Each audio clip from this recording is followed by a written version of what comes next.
बीड येथील सरपंच हत्याकांडात धनंजय मुंडे यांच्या निकटवर्ती असलेला वाल्मिक कराड याला आरोपी बनवण्यात आलं.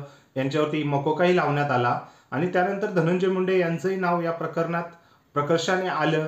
सामाजिक कार्यकर्त्या अंजली दमानिया, सुरेश धस असे भरपूर असंख्य राजकारणी समाजकारणी लोकांनी वाल्मिक कराडच्या निकटवर्ती असल्यामुळे धनंजय मुंडे यांच्या पाठिंब्याने किंवा यांच्या राजकीय वरदहस्त असलेल्या गोष्टींमुळे वाल्मिक कराड हा या गोष्टींमध्ये पुढे गेला आणि त्यातनं चुकीचे प्रकार घडले असाही भरपूर आरोप झाला.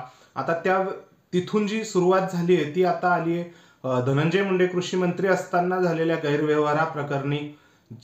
जे काही शेती साहित्य होतं ते अवाजवी दरामध्ये कंपन्यांकडनं विकत घेण्यात आलं आणि त्यासाठी भरपूर गोष्टींचा पाठपुरावाही करण्यात आला. त्यामध्ये जसं की आजच नवीन माहिती समोर येते की IPS जे अधिकारी होते त्याच्यामध्ये व्ही राधा यांनाही तिथनं बदली करण्यात आली होती 2च महिन्यात त्यांची. सो काय आहे प्रकार ते आपण आता या व्हिडिओमधनं सविस्तर जाणून घेणार आहोत. मी महेंद्र, आपल्या चॅनलमध्ये तुमचं स्वागत आहे आणि व्हिडिओ आवडल्यास लाईक करा आणि चॅनलला सबस्क्राईब करायला विसरू नका. अंजली दमानिया ज्या समाजसेविका आहेत, सामाजिक कार्यकर्त्या आहेत, त्यांनी आता आरोप केलेले होतेच, परंतु आता त्या पुराव्यानिशी त्यांनी काल पत्रकार परिषद घेऊन त्याबद्दल भूमिका मांडली. आता त्यांनी ते देवेंद्र फडणवीस यांनाही पूर्णपणे त्यांनी साथ घातली की आता जर तुम्हाला धनंजय मुंडे यांच्यावर कारवाई करायची नसेल तर याचा अर्थ असा होतोय की तुम्हीच कुठेतरी या गोष्टींमध्ये इन्व्हॉल्व आहात किंवा तुमच्याच मर्जीने ह्या गोष्टी झालेल्या आहेत. कारण एकनाथ शिंदे ज्यावेळेस मुख्यमंत्री होते त्यावेळेस धनंजय मुंडे म्हणजे अजित पवार हे जेव्हा सत्तेमध्ये सामील झाले एकनाथ शिंदे आणि फडणवीस यांच्यासोबत, त्यानंतर धनंजय मुंडे यांना कृषी मंत्री खातं देण्यात आलं होतं. त्यावेळेस अंजली दमानिया यांनी आरोप केलेला आहे की त्यावेळेस जे युरिया म्हणजे साहित्य होतं, शेती साहित्य, ज्याची मूळ किंमत 570 आहे, जे आजही मार्केटमध्ये अवेलेबल आहे, ते 1250 मध्ये सरकारने विकत घेतलं. काही जे सोलर पंप होते त्यांची 2650 ही किंमत ऑलरेडी नागपूरच्या कुठल्याही कृषी पंपाच्या केंद्रावर गेलं तरी ते मिळतं. त्याचंच कुठेतरी जास्त किमतीमध्ये सरकारने हे खरेदी केलं आणि हे खरेदी करण्यामध्ये म्हणजे त्यांनी व्ही राधा या अधिकाऱ्यांचं नावही घेतलेलं आहे, ज्या आपल्या व्यवस्थित कार्यासाठी, पारदर्शी कार्यासाठी जाणल्या जातात. त्यांना 2च महिन्यात हटवण्यात आलं कारण त्यांचा या गोष्टींना विरोध होता असा त्यांनी खळबळजनक दावा केलेला आहे. हा दावा किती खरा आहे किती खोटा आहे यासाठी त्यांनी मागणी केलेली आहे की देवेंद्र फडणवीस यांनी या घोटाळ्यामध्ये ही जे प्रकार मी सांगते त्याच्यामध्ये त्यांनी स्वतः लक्ष घालावं आणि त्याची शहानिशा करून पुढे काय असेल दोषी त्यांना ठरवण्यात यावं, त्यांच्यावरती कार्यवाही करण्यात यावी.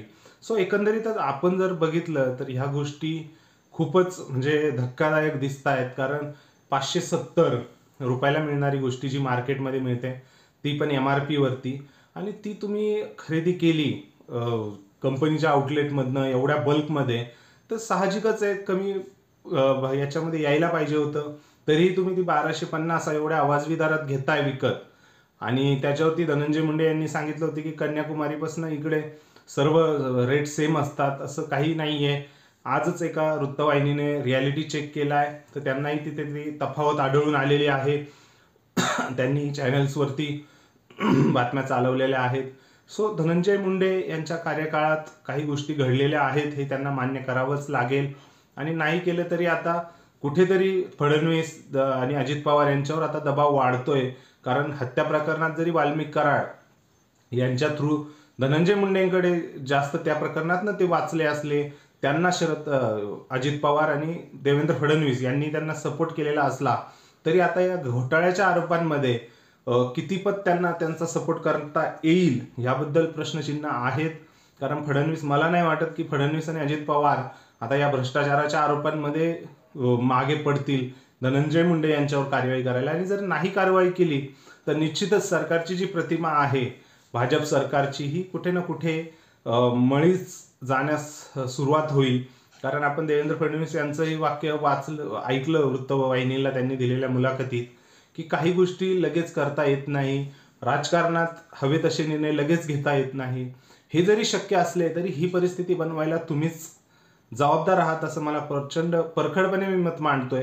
कारण तुम्हाला गरज नसताना तुम्ही अजित पवार यांना सोबत घेतलं, त्यामुळे कुठेतरी कॉम्प्रोमाइज करण्यासाठी तुम्हाला हे करावं लागत आहे. कारण धनंजय मुंडे, आता आपण जर एकंदरीत बघितलं तर अजित पवार यांच्या पक्षासाठी धनंजय मुंडे हे खास आहेतच, कारण असावंच लागणार. कारण धनंजय मुंडे सारखा माणूस तिथनं गेला तर त्यांच्या पक्षात कोण राहतं? इन मीन 2-3 तर त्यांचे नेते आहेत जे सर्व महाराष्ट्रभर पसरलेले आहेत, त्यामुळं ते त्यांना कार्य करायला भीत आहे.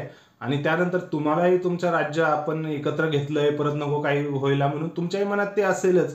कुठेतरी तुम्हालाही भीती असेल की म्हणजे राजकारणात आपला पाठिंबा काढला जाईल की केंद्र सरकारमध्ये आपला गोंधळ होईल.